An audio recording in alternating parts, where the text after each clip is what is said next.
In a forgotten church record book, discovered in 2018, hidden beneath the floorboards of Salem's oldest meeting house, authorities found evidence of over 200 missing persons connected to Massachusetts witch trials that history never recorded. The names meticulously documented in the private ledger of Salem's most powerful family revealed execution dates, property valuations, and chilling notations like acquisition, complete beside each victim. While history recalls 19 official Salem executions, this document suggests the true number approached 237, with most victims erased from public record through strategic record-keeping. Even more disturbing, each disappeared person's property was systematically transferred to the same three men: Judge Ezekiel Blackwell, Reverend Nathaniel Blackwell, and Sheriff Josiah Blackwell, three brothers whose descendants still own over 40% of Salem's historic district today. The most haunting detail, the final entry, dated October 1720, contains only 5 words beside a young woman's name: Mercy Blackwell, family matter resolved. Before we continue with the story of the Blackwell dynasty and their reign of terror, I must point out that this channel isn't for everyone. Only those brave enough to face history's darkest truths should continue watching. If you're one of the select few who seeks out these hidden horrors, subscribe now and tell me in the comments which state you're listening from. These are the stories most channels fear to tell, and we're just getting started. Let us travel back to colonial Massachusetts, where the seeds of this forgotten nightmare were first planted. The year 1692 marks not just a dark chapter in American history, but the beginning of a conspiracy far more sinister than most historians dare acknowledge. Salem in 1692 was a community gripped by fear. Nestled among the dense forests of Massachusetts Bay Colony, the settlement of roughly 500 souls clung to rigid Puritan beliefs as protection against both the wilderness surrounding them and the perceived evils lurking within their midst. The village consisted of a central meeting house, several dozen wooden homes clustered nearby, and outlying farms scattered throughout the surrounding countryside. The Puritan faith dominated every aspect of daily life, with strict observance expected from all community members. The Blackwell family held a position of unparalleled influence. Their stately 2-story home stood directly across from the meeting house, its glass windows, a rare luxury, gleaming in the afternoon sun. Judge Ezekiel Blackwell, the eldest brother at 46, commanded the local court with unwavering authority. His deep-set eyes missed nothing, and his decisions were considered as final as scripture itself. Despite his comfortable living, he wore simple black attire, maintaining the appearance of Puritan humility while secretly amassing influence. Reverend Nathaniel Blackwell, 2 years younger than Ezekiel, delivered fire and brimstone sermons each Sunday that left the congregation trembling. His voice could shift from a whisper to a thunderous roar that seemed to shake the very rafters of the meeting house. With his gaunt frame and intense gaze, many believed he could see directly into a person's soul to detect the slightest impurity. Sheriff Josiah Blackwell, the youngest brother at 41, enforced the laws his brothers established and interpreted. A powerfully built man with a perpetual frown, he carried a distinctive carved walking stick that many claimed had broken more bones than any other weapon in Essex County. Together, these 3 men controlled every aspect of Salem's governance, spiritual guidance, and law enforcement. But Salem was changing. New merchants were establishing businesses, creating competition for the Blackwells' trading interests. Families like the Putnams and Proctors were gaining influence, threatening the brothers' iron grip on the community. Something needed to be done to maintain their position, and the first whispers of witchcraft provided the perfect opportunity.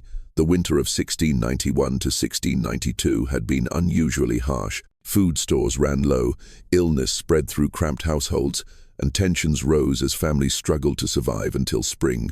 In the Reverend Blackwell's home, his 6-year-old niece, Mercy, observed the growing anxiety with quiet concern. The daughter of Ezekiel, she had been raised in her uncle's home after her mother's death in childbirth, receiving an education unusual for a young woman of the time. Mercy could read and write not only English, but also some Latin skills she employed keeping records for her uncle's church. With her copper-colored hair, always carefully covered by her cap, as Puritan modesty demanded, and thoughtful grey eyes, Mercy moved through Salem like a quiet shadow, observing much, but speaking little. She dutifully recorded baptisms, marriages, and deaths in the church ledger, never questioning why her uncle sometimes instructed her to make entries in a separate, smaller book that he kept locked in his personal desk. At night, she would often hear her father and uncles talking in hushed tones in her uncle's study, their voices occasionally rising in what sounded like excited planning before falling silent when anyone approached. On a bitter February evening, as Mercy carried firewood to her uncle's study, she paused outside the door, hearing her father's voice raised in unusual animation. "The Porter widow's land adjoins the river access we need. With her husband gone, she'll never maintain it properly," Ezekiel was saying. "She refused to sell to me twice now," replied Josiah, his deep voice tinged with frustration. "Perhaps," said Nathaniel, his tone measured and cold, "the widow Porter might soon face troubles of a different nature. I've heard disturbing reports of strange behavior. Times like these require vigilance against the devil's influence." A chill that had nothing to do with the winter cold ran down Mercy's spine as her uncle's laughter mingled together. 2 weeks later, when the first accusations of witchcraft erupted in Salem Village, Mercy couldn't help but remember that conversation and wonder at the coincidence. The accusations spread like wildfire through the dry kindling of Salem's fears. Young girls writhing on the meeting-house floor, claiming invisible torments. Respectable wives suddenly named as consorts of Satan, farmers accused of blighting crops and killing livestock.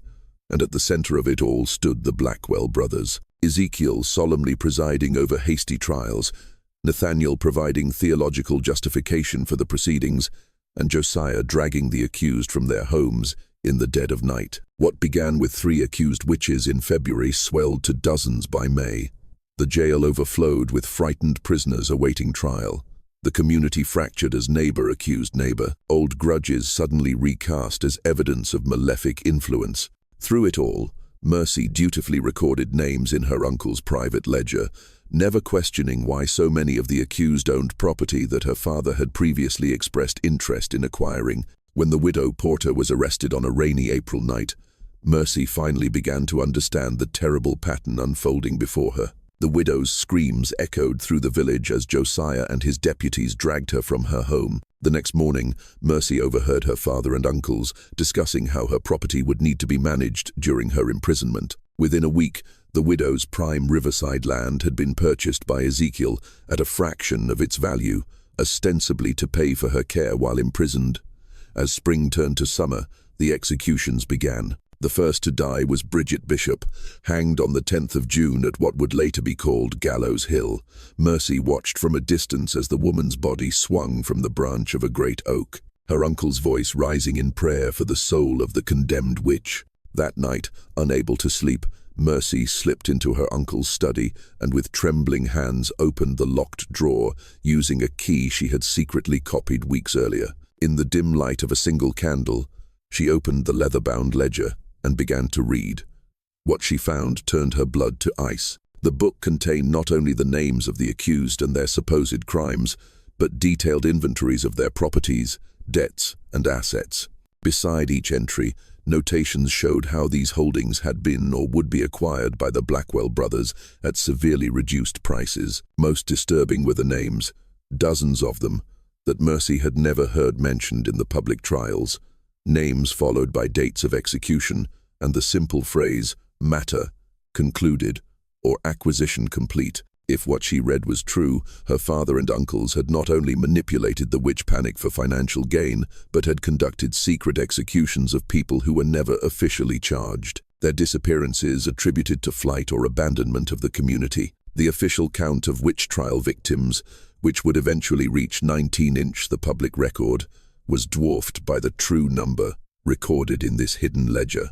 Just when we thought we'd seen the depths of human cruelty, the horror in Salem intensifies. If this story is giving you chills, share this video with a friend who loves dark historical mysteries. Hit that like button to support our quest for truth. And don't forget to subscribe to never miss stories like this. Let's discover together what happens next as Mercy Blackwell's world unravels around her. The summer of 1692 brought no relief to Salem. As the humid air hung heavy over the settlement, the stench of fear and suspicion was even thicker. Trials continued at a frantic pace with Judge Ezekiel Blackwell presiding over hearings that rarely lasted more than an hour before guilty verdicts were pronounced. The accused were given a simple choice: confess and implicate others, or maintain innocence and face execution. Mercy watched with growing horror as more and more names filled the pages of her uncle's secret ledger. The pattern became unmistakable. Those who owned valuable property or had opposed Blackwell family interests were disproportionately targeted. Even more disturbing were the private examinations conducted in the basement of the Blackwell home, where Sheriff Josiah employed methods to extract confessions that left prisoners with broken fingers, dislocated joints, and sometimes much worse. On a particularly oppressive July evening, Mercy was instructed to bring refreshments to her father and uncles in the basement. Descending the narrow stairs, the bitter smell of copper and sweat assaulted her senses before she could see what awaited her. In the dim lantern light, she discovered Goodman Thomas Putnam, a prosperous farmer who had refused to sell his mill to Ezekiel. Strapped to a chair, his face nearly unrecognizable from the beating he had endured.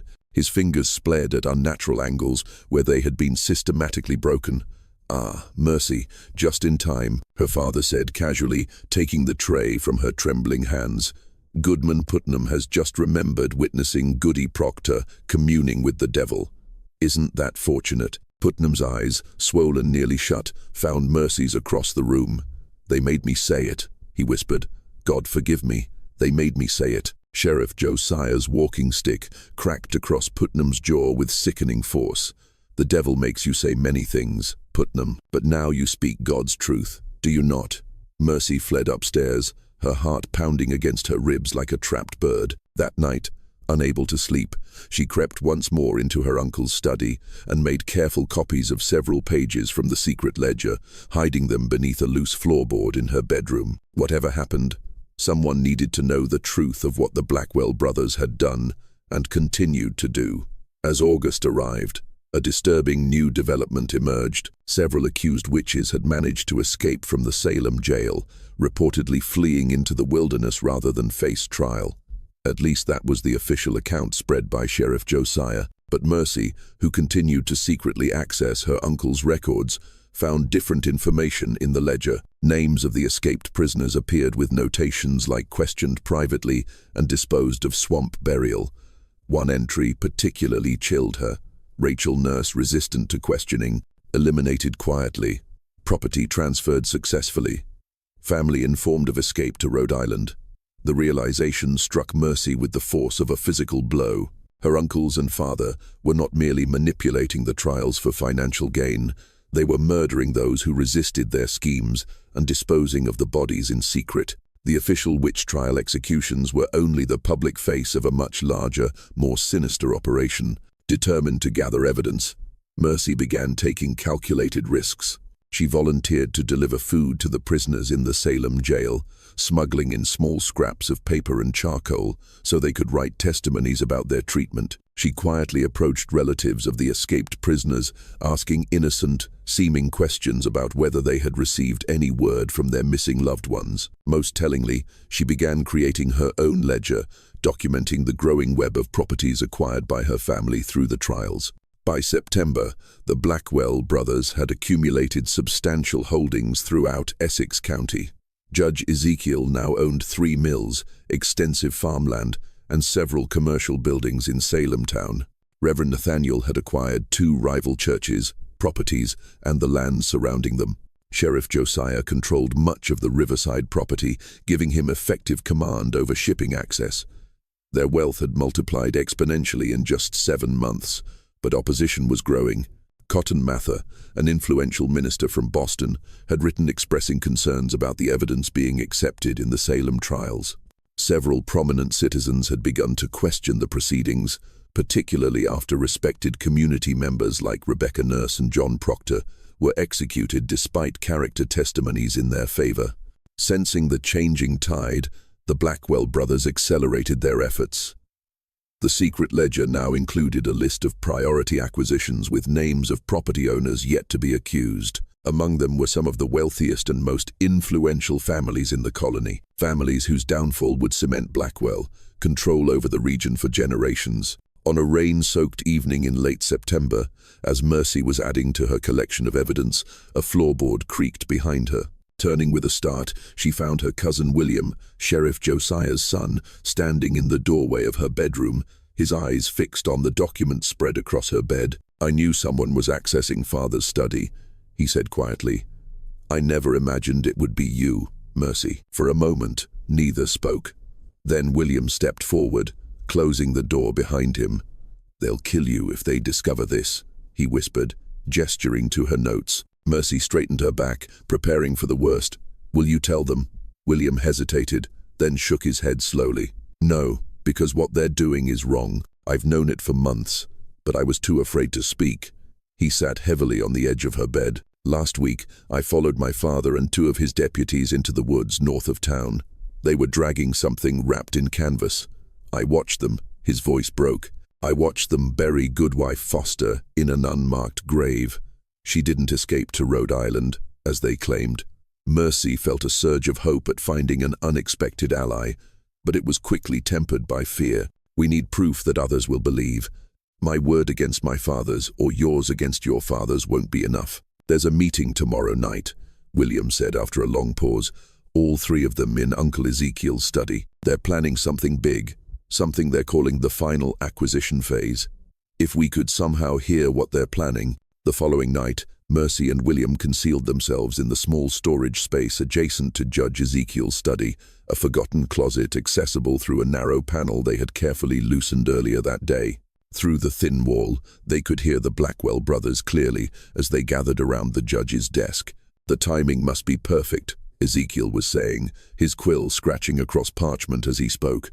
"When Governor Phipps returns from Boston next month, these trials may be restricted. We must secure the remaining properties before then." "The list is ambitious." Nathaniel observed 17 families in 3 weeks. "Even with our efficient methods that presents challenges, we'll accelerate the private examinations," Josiah replied, his voice cold and businesslike. "Those who won't confess and implicate others need not reach the public gallows. The swamp has room enough." "What of the Corwin estate?" Ezekiel asked. "That's the prize that will establish our shipping monopoly." "I've already planted evidence at Corwin's home," Josiah said, with grim satisfaction. "A puppet with pins hidden beneath the floorboards of his kitchen. We'll discover it tomorrow during a search. By week's end, his properties will be ours." As the brothers continued detailing their plans, Mercy and William exchanged horrified glances in the darkness of their hiding place. The scale of the conspiracy was even greater than they had imagined. Not isolated acquisitions, but a systematic plan to seize control of the entire region's commerce and governance. When the meeting concluded, the cousins slipped away to the safety of the stable where the stamping of horses would mask their whispers. "We need to get this information to Governor Phipps directly," William insisted. "My father has men watching all the roads, but I know trails through the forest. I could reach Boston in 2 days if I leave tonight." Mercy shook her head. "They'd notice your absence immediately. I should go. They pay less attention to my comingings and goings. It's too dangerous for you to travel alone, more dangerous to remain," Mercy countered. "Tomorrow they plan to search the Corwin home for that planted evidence. What if they decide to search our rooms as well? They'd find everything." After heated debate, they reached a compromise. William would create a diversion the following evening, something that would draw attention to the North Road, while Mercy slipped away south toward Boston with their evidence. She would take her documentation, including copied pages from the secret ledger, directly to Governor Phipps. The next day passed in excruciating slowness as Mercy made careful preparations, concealing documents in the lining of her cloak and securing a small packet of food. As dusk approached, William departed on his errand, promising to start a small fire in an abandoned barn north of town, enough to draw attention, but not endanger anyone. Mercy waited for the alarm to sound, her small travel sack hidden beneath her bed. But as the church bell began to toll, signaling an emergency, her bedroom door burst open. Sheriff Josiah stood in the doorway, flanked by 2 deputies, his face twisted in cold fury. "Mercy Blackwell," he eyed formally. "You are hereby charged with witchcraft and conspiracy against godly authority." Behind him appeared her father and uncle, their expressions unreadable. "Search her room," Ezekiel ordered. "The devil leaves evidence of his influence." With practice efficiency, the deputies tore apart her small chamber, quickly discovering her hidden documents and the travel sack. Josiah examined the papers, his face darkening with each page he reviewed. "It seems my niece has been quite busy," he said, handing the documents to his brothers, recording her meetings with the Dark One, planning to spread lies about godly men.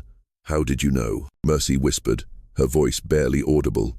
Ezekiel stepped forward, his cold eyes fixing on hers. "William has always been a loyal son. Did you truly believe he would betray his family for a foolish girl's fantasies?" The betrayal struck Mercy like a physical blow. She had trusted her cousin completely, never imagining he would lead her into a trap, take her to the special holding room. Nathaniel instructed, "Well, begin her examination immediately. By morning, I expect she'll be eager to confess her sins and name her accomplices." As the deputies dragged her from the room, Mercy caught a glimpse of William standing in the shadows of the hallway, his face expressionless. Only the slight trembling of his hands betrayed any emotion as he watched his cousin being taken away. The special holding room was, in fact, the root cellar beneath the meeting house, a damp, windowless space where the Blackwells conducted their most private interrogations. As Mercy was roughly secured to a chair, she realized with growing horror that her fate would likely never be recorded in the official proceedings of the Salem trials. Like so many others, she would simply disappear, or another victim of her family's ruthless ambition. Ezekiel entered alone, closing the heavy door behind him. In his hands, he carried the leather-bound ledger that had started Mercy's investigation. "I had such hopes for you," he said quietly, placing the book on a small table. "Intelligence and obedience, a rare combination. You could have been very useful to our family's future." "How many?" Mercy asked, finding her courage. "How many innocent people have you murdered for their property?" Ezekiel shrugged as if the question held little importance. "People die in times of crisis, some publicly as examples, others more discreetly, when public executions might raise uncomfortable questions." He opened the ledger to its final pages. "The official record will show 19 executions when this business concludes. The actual number," he smiled thinly, "let's just say the Blackwell legacy will be secure for generations." "You won't get away with this," Mercy insisted, though her voice wavered. "Governor Phipps will investigate. Others are already questioning the trials. By the time any investigation occurs, evidence will be scarce, and witnesses scarcer still." Ezekiel picked up a quill and dipped it in ink. "Now I have a final entry to make in this book.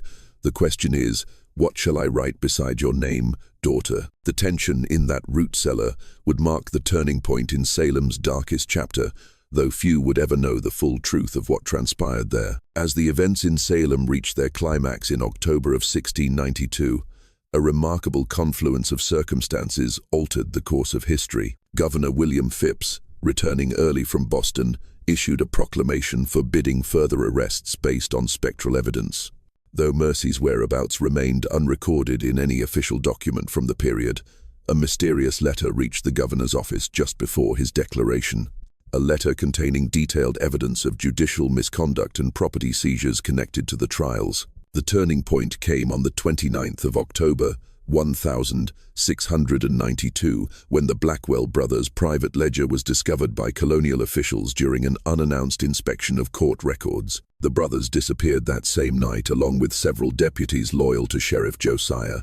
Rumors spread that they had fled to Virginia or perhaps the Caribbean, taking substantial wealth with them. For decades, the full extent of the Blackwells' crimes remained hidden. The colony, eager to move beyond the shame of the witch trials, focused on the 19 official victims, rather than investigating disappearances that might reveal a more extensive conspiracy. Families of the missing were left to wonder what had truly happened to their loved ones, many accepting the official explanation that their relatives had fled the colony in fear. It wasn't until 1720, nearly 30 years after the trials, that a startling discovery brought the Blackwell legacy back into focus. Workers renovating the old Salem meeting house uncovered a hidden chamber beneath the main floor, a room whose walls were scratched with dozens of names and dates. Forensic examination of the site revealed evidence of extensive bloodstains and multiple shallow graves nearby.